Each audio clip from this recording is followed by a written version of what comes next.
Welcome to the Boxing Gossip channel. Please subscribe if you are new. The day is finally here. The saga is hopefully being brought to a close. Return of the MACK.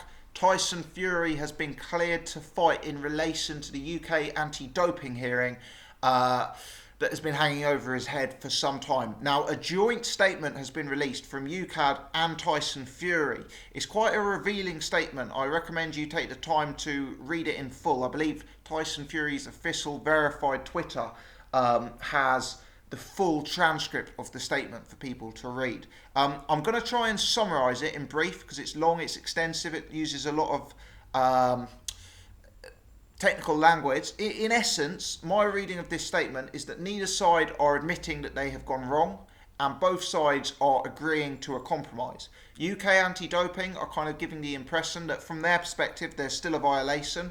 Tyson Fury and Hughie Fury are giving the impression that at no point have they knowingly or deliberately taken a performance-enhancing drug such as nandrolone. Essentially, the statement goes on to detail that Tyson and Hughie Fury have had multiple subsequent tests, which they have all passed, and as such, given the length of time this has taken, and given the delay in pressing proceedings in the first place, they are going to serve a ban, but a ban that starts 2 years ago. So in essence, it's a ban that they're serving that ends tonight.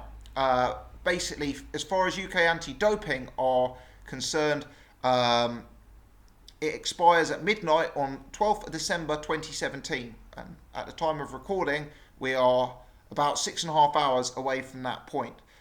No further comments will be getting made. So, huge news in the world of heavyweight boxing. Big news if you're a Tyson Fury fan. Big news if you're just a fan of the sport and want to see some of the biggest fights out there getting made.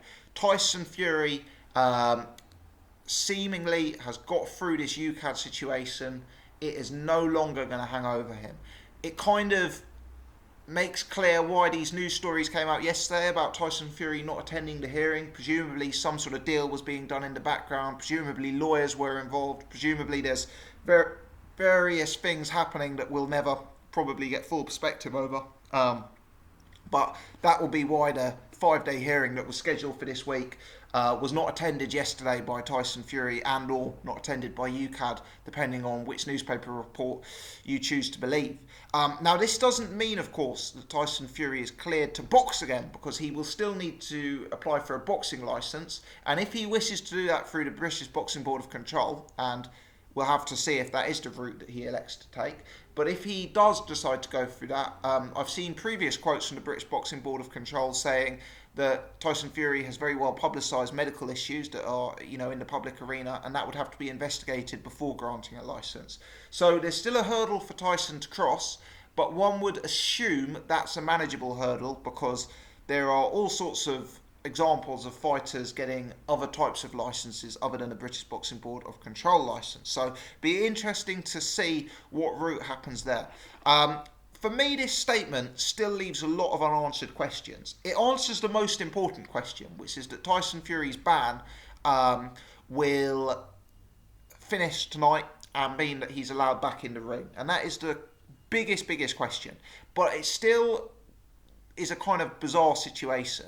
Clearly, well, my reading of this is my gut instinct, my gut opinion, is that both sides had some leverage over the other party and they've had to come to some sort of a compromise. We've read in various sources that Tyson Fury was potentially having the ability to seek compensation from UKAD for loss of earnings. We've also read from other sources that UKAD had the ability to impose a 4-year ban on Tyson Fury. Perhaps with the benefit of hindsight, that was both sides flexing their muscles and showing that they've got something to hold over their legal opponent, and therefore that it was in both sides' best interest to come to a deal. I don't know if that was the case, but reading between the lines it seems to be, because if you read this statement, it's quite carefully written to suggest no wrongdoing on either side. The statement stresses that Tyson Fury at no point knowingly or deliberately took a banned substance, but at the same time it doesn't say that UKAD agree with Tyson Fury's stance. It says that UKAD still believe that there's been a violation that's occurred. So that will go down as an unanswered question. That will go down as an unknown. I have people on my channel leaving comments still suggesting that Tyson Fury has taken performance-enhancing drugs, and I guess that will continue to be a question in the sport of boxing. But I think given how long this saga has gone on, given how many times it's spiraled, given how many different twists and turns there's been, the average boxing fan, 8 out of 10 boxing fans, and I include myself in this, are just happy that it's been brought to a close. They're just happy that we can move forward and we can see some of the biggest matchups in heavyweight boxing made as a result of it. That's just my take. So yeah, very, very interesting. Tyson Fury has responded in somewhat jubilant fashion, as you would expect.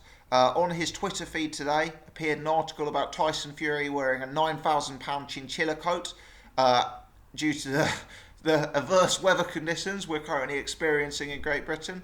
There was a follow-up tweet from Tyson Fury, at Anthony Joshua, "Where you at, boy? I'm coming for you, punk. Ain't no one blocking my path now." So Tyson Fury enjoying the news. I also saw on Paris Fury, his wife's Twitter, her saying thank you to Tyson Fury for purchasing her a multicoloured luminescent Rolex. So clearly Fury was in a celebratory mood and happy to splash the cash, be that on a rainbow coloured Rolex, be that on a chinchilla coat. And it's taken him no time at all upon hearing this news to call out Anthony Joshua and to get that fight back on the lips of everyone involved. So very, very exciting times. I, for one, hope that Tyson Fury still comes back at a moderate pace. I wouldn't want to see him in the ring any time before, let's say, May. Give him plenty of time to sift that spare tyre, which is less of a spare tyre than it was a month ago, but is still a considerable spare tyre. I'd then like to see him take 1 or 2 comeback fights. My gut instinct is that Joshua Fury fight is a summer 2019 fight. I think they're going to want to do that at Wembley Stadium. I don't believe Tyson Fury will be ready to do a fight with Anthony Joshua at Wembley Stadium in 2018. I think that will come too quickly for him. I think he'll need longer to prepare. I think he'll want to have 1 or 2 warm-up fights as a minimum. So my assertion is that it's probably going to be a Wembley Stadium fight 2019. But hey, the build-up to it is going to be absolutely fantastic. And Tyson Fury having 1 or 2 comeback fights, maybe if Joshua looks to unify with Joseph Parker, take a fight with Dillian Whyte, having that fight as the carrot in the background, having that as something that we're building towards is going to create huge excitement in the sport of heavyweight boxing. My initial instinct is it may lessen the chance of a Joshua Wilder fight. I believe the Joshua Fury fight is such big money that it potentially dwarfs the Wilder Joshua money. And I don't know if Eddie Hearn and Team Joshua are going to want to put Joshua in with Deontay Wilder ahead of fighting Tyson Fury. I believe they may consider Wilder to be the more dangerous of the two, rightly or wrongly, because Wilder's been active, because Wilder's a bigger puncher, etc. So I wonder if they will maybe look to delay that fight now, especially if the splits have been difficult to negotiate, and maybe do Parker and White in 2018 and build towards Tyson Fury as the big summer fight for 2019. But that's an aside. We can discuss that in more details in future videos in addition to this one. But yeah, the news is now out there. Fury has finally got this hearing out of the way, and he's able to continue on with his career. Arguably, he's lost some of the best years of his life. Arguably, the period that he's been inactive subsequent to his win over Vladimir Klitschko has been the peak of his earning potential and been at a time where his public profile was at its peak. He will presumably always hold some bitterness towards UK anti-doping for their part to play in it. I believe Fury has some of his own responsibilities to face up to for that time, specifically relating to his self-confessed use of other drugs and to the weight gain that he has had. But obviously this is a guy who's got extensive problems outside of the ring, and it's been well publicised that he believes he has mental health problems. So anyway, I'm digressing, I'm rambling. As you guys can tell, I'm pretty pleased that this has finally been resolved, and hoping that this means that 2018 is going to be a very, very, very busy year for the British heavyweight boxing scene. Let me know your thoughts, let me know your reaction to this breaking news. Leave your comments in the section below. If you've enjoyed this video, if you enjoy the content, please hit the thumbs up button. please hit subscribe if you haven't done so before. You can also find links to my social media in the description. Give me a follow on Twitter at Boxing Gossip. You can add me as a friend using the link in the description box on Facebook. Many thanks indeed for watching. As always, appreciate you guys tuning in.